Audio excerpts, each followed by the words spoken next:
Yo, what's up guys? Welcome back. In today's video, I'll be showing you how to make an impact shake in After Effects. The first effect you want to add is S_shake. You want to bring it in. Click on a little time line right here, timeline, to open up a keyframe. Put the amplitude at 1 at the start. Click on our time wash to create a keyframe. Open up a timeline. Head towards the middle, about right here. Put it down at 0. Click on motion blur. Head to Z shake. Put our Z rand amp at 669.00.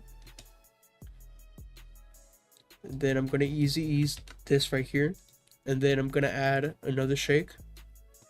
I'm gonna put the amplitude at 1, just like in the beginning. Copy the same keyframes. Put it at 0.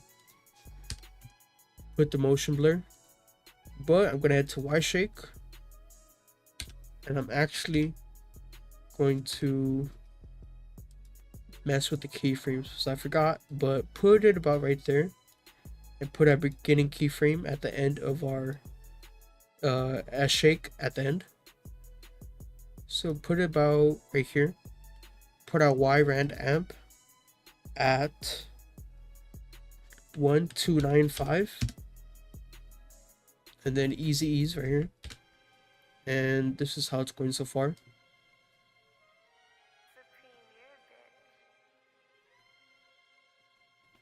So, and then I'm gonna add S_glow.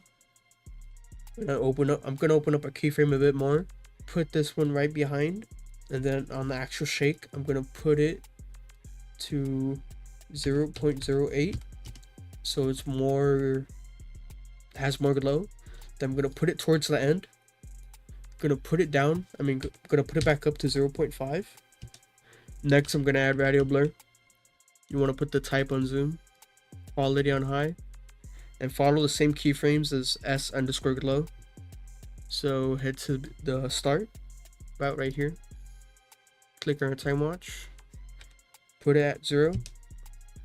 Put it at 42 right here in the second keyframe. Head towards the end, put it at 0. Then I'm gonna open up my keyframe one more time. Not my keyframe, but my timeline. Ease these keyframes right here.